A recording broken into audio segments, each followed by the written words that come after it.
Jadi jamaah, ada sebuah cerita tentang bagaimana seorang lelaki, subhanallah ya. Kakak kelas sana cerita dulu. Bicara nikah nggak harus punya pekerjaan tetap. Tapi tetap bekerja. Biasanya kan orang tua bingung ngelihat, nah itu calon suamimu kerjaannya belum tetap, nah kata dia. Dia kerjanya serabutan. Alhamdulillah, yang penting mau bekerja. Rizki itu tidak harus dengan bekerja jamaah. Subhanallah, ada rizki dari arah yang tidak disangka-sangka. Yang orang gak akan berpikir, ya Allah kok bisa fulan dapat rizki itu. Itulah Ar-Razzaq Dzul Quwwatil Matin. Kembali ke cerita bagaimana seorang lelaki ketika dia mau melamar seorang wanita. Itu subhanallah. Perempuan itu setiap dilamar oleh laki-laki, yang lamar ini orang-orang sukses jamaah. Semuanya mundur. Karena apa? Karena orang tuanya ketika datang itu lelaki melamar ditanya, mau dikasih berapa anak saya? Di sini berapa pasarannya Ustaz? Nah, nggak tahu Ustaz. Berapa pasarannya di Banjar jamaah? Berapa?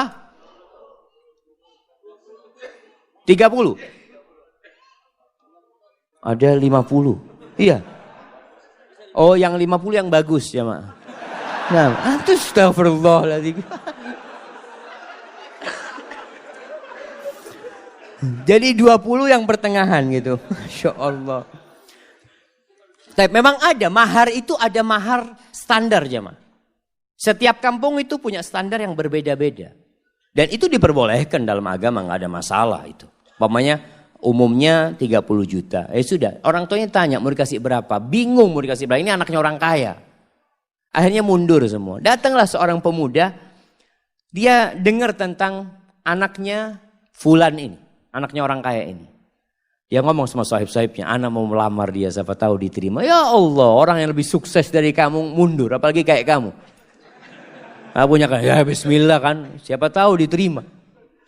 Berangkat dia melamar. Ini tidak harus cinta, tapi cocok. Berangkat dia. Sampai ke sana ngobrol sama calon mertuanya. Sama ditanya sama calon mertuanya. Mau dikasih berapa anak saya? Apa kata calon mertua? Kata calon menantunya, Bapak minta berapa? Oh Allah jamaah. Ini jamaah. Kamu jual saya beli. Minta berapa? Masya Allah. Karena dia memang maklar jamaah. Dia itu kerjanya maklar kemana-mana. Jadi ngomong gitu tuh biasa dia. Dia minta berapa Bapak gitu. Waktu itu sebelum Krismon jamaah. Oh zaman ini ceritanya jamaah. Kata orang tuanya berapa? 15 juta gak apa-apa kata dia. Cuma 15 juta paman kata dia. Subhanallah jemaah. Jangan paman. Masa anaknya Ami yang dari kecil Ami rawat ya. Ami besarkan, Ami sekolahkan cuma dihargai 15 juta. Ami anak kasih 1 miliar. Betul ini ceritanya jemaah. Tapi sekarang anak gak punya duit. Iya, memang dia gak punya duit. Artinya dia ingin ngasih gitu jamaah. Antum ketawa. Subhanallah jamaah. Subhanallah. Akhirnya ya sudah. Diterima jamaah. Itu keluar dari sana teman-temannya bingung. Kok bisa diterima kamu kata dia. Ada ceritanya kata dia. Masya Allah. Akhirnya menikah. Menikah dengan utang dia. Mahar itu boleh utang. Makanya ketika antum menikah, kan orang tua mengatakan maharnya sekian tunai atau utang. Walaupun anda nggak pernah dengar yang utang jemaah ya. Karena yang disebutkan maharnya itu cuma 100.000, 1 juta, seperti itu. Padahal kadang-kala maharnya di zaman sahabat itu, maharnya itu 1 kebun kurma. Jemaah. Isinya 400 pohon. Jemaah. Berapa miliar itu jemaah. Nah, itu bisa utang. Akhirnya menikah. Setelah menikah tetap kerjanya serabutan dia ya. Maklar, jual ini, jual itu. Dia punya utang 1 miliar. Subhanallah jemaah. Suatu saat dia cerita. Mertuanya ini ngobrol sama menantu-menantunya yang kaya-kaya. Cuma 1 yang miskin jemaah.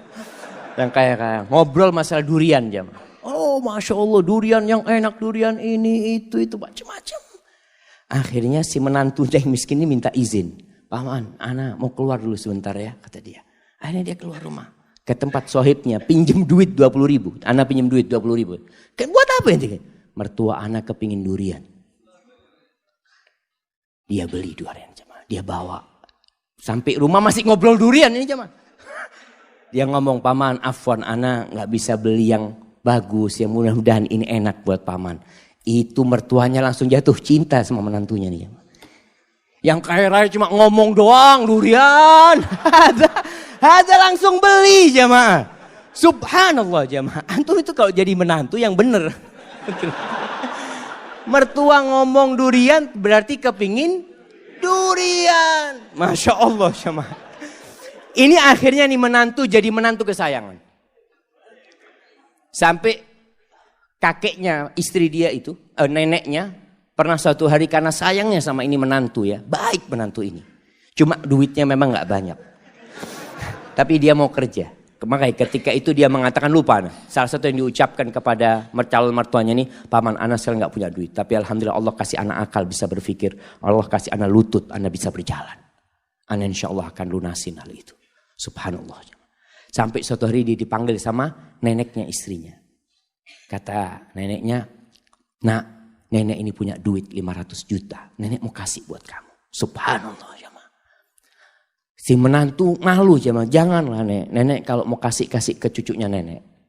Biar nanti anak pinjam anak putar duitnya. Masya Allah. Antum ketawa.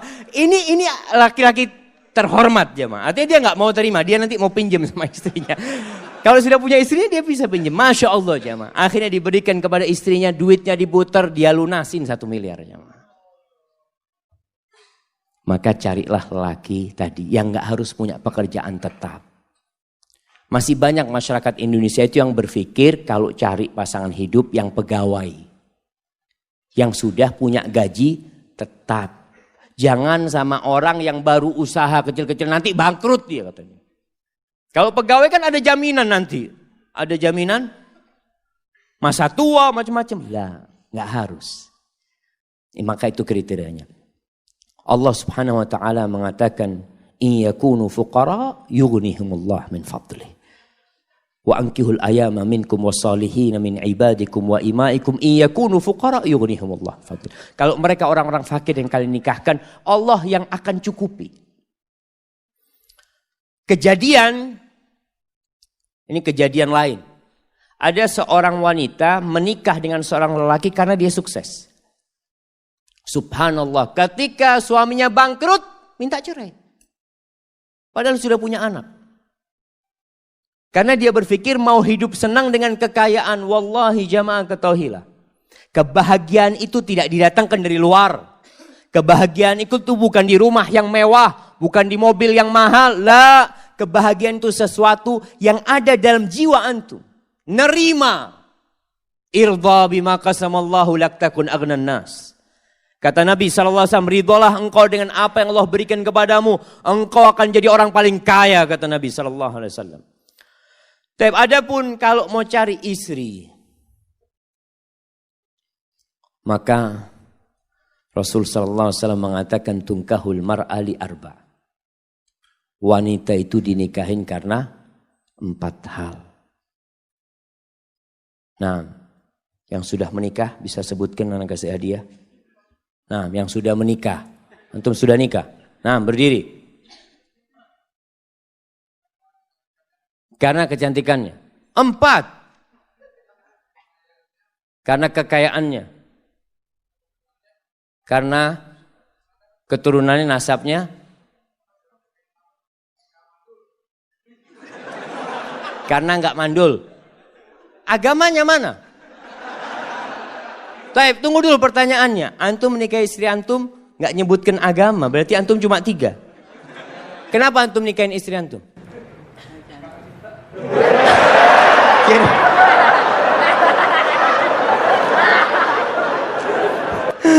Masya Allah, Masya Allah. Ambil hadiahnya.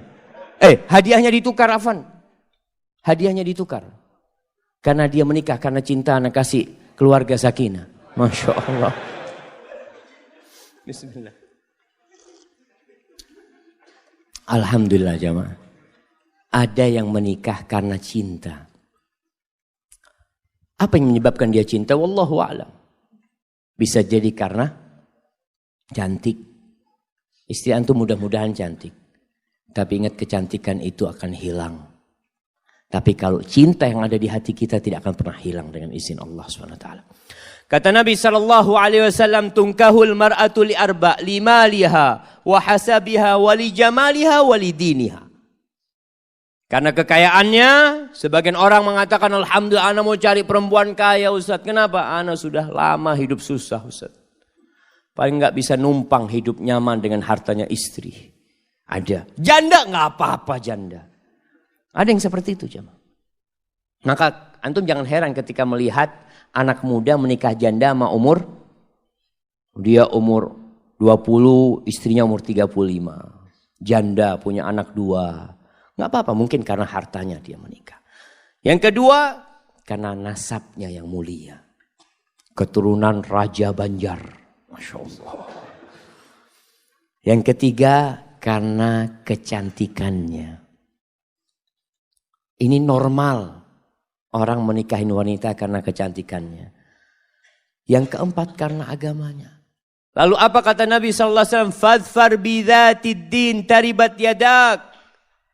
Kalau engkau ingin beruntung dalam kehidupanmu, engkau ingin merasakan kebahagiaan, keharmonisan dalam rumah tanggamu, fadfar bidzatid din.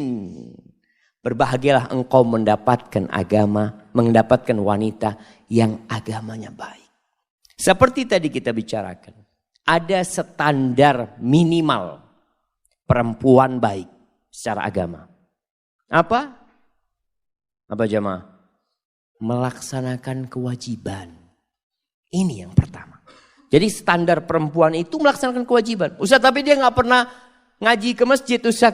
Nah, yang penting kewajiban dia laksanakan. Sholat yang 5 waktu.